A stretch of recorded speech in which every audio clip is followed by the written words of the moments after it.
مساء الخير، ازيكم حبايبي؟ عاملين ايه؟ يا رب تكونوا بخير. جربت تسلقي المكرونه في اللبن او الحليب؟ ايوه، زي ما بقولك كده، احنا اللي هنسلق المكرونه في اللبن. معايا كيلو من اللبن او الحليب، هنحط عليه نص كيلو من المكرونه الاقلام او اي نوع مكرونه عندك. هنوفر حلل كتير ووقت ومجهود. هنعمل الصينيه القمر دهيت في حله واحده.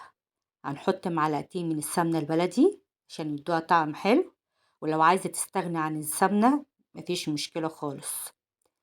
وهنحط معلقة صغيرة من الفلفل الأسمر، ومعلقة من الملح، ومكعب مرق الدجاج عشان تديها طعم حلو.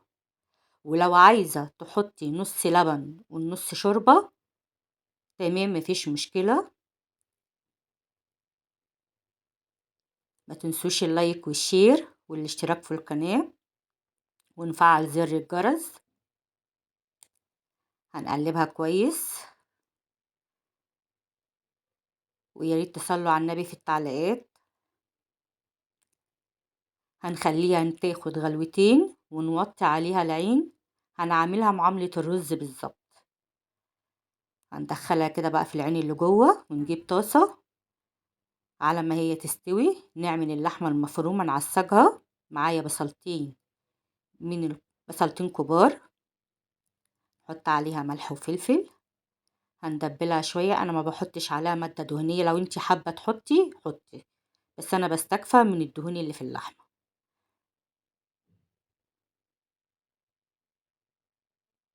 نصلي على النبي يا جماعة في التعليقات، ويا ريت تدعموني عشان القناة تكبر بيكو.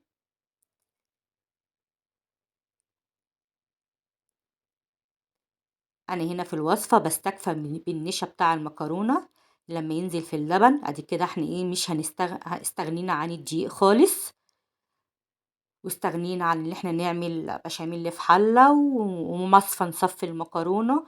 يعني كل الوصفة دي كلها في حلة واحدة. يعني انتوا وفرتوا وقت ومجهود. الوصفة دي مش هتاخد في ايدك نص ساعة. هنعصج اللحمة المفرومة كويس. هننزل باللحمة المفرومة. انا هنا حاطة نص كيلو لحمة مفرومة، بس انا مش هستعملها كلها. طبعا انت لو حابة تعمليها بصدور الفراخ اعمليها عادي بنفس الطريقة برضو. هتدبلي البصلة وتحطي صدور الفراخ تقطعيها مع قرن فلفل رومي، هتبقى حلوة. الموجود عندك اعملي، سواء لحمة او صدور فراخ او سجق.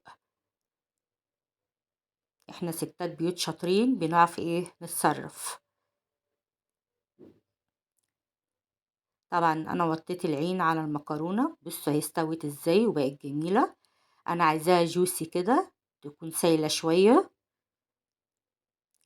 انا هحط عليها اللحمة المفرومة واقلبها كلها ايه مع بعضها. على فكرة المطاعم بيعملوها كده، وفي الافراح بيعملوها كده برضو. حابة تحطي راق مكرونة وراق اللحمة المفرومة عادي برضو، دي حاجة ترجع ليكي. بس انا قلت احطها كلها على بعضها.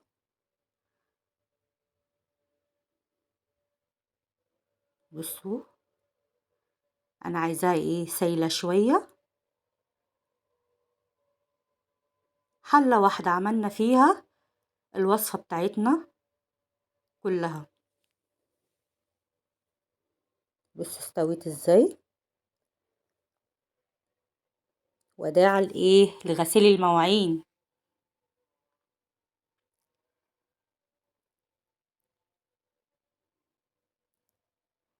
تحفة بجد، جربوها تحفة. هنجيب بقى الصينية. انا هنا مولعة الفرن على درجة حرارة 200.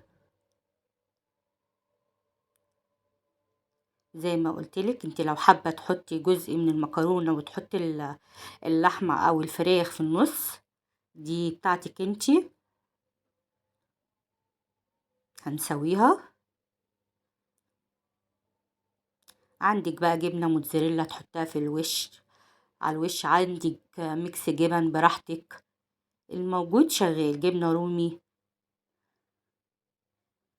انا هنا عندي جبنة موتزاريلا فهحط لها جبنة ايه، موتزاريلا.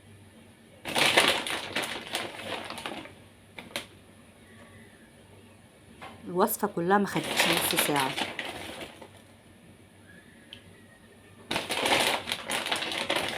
بدل ما نقعد نحمر في البشاميل او حتى نعمل البشاميل على البارد ونقعد نضرب، فلا كده احسن.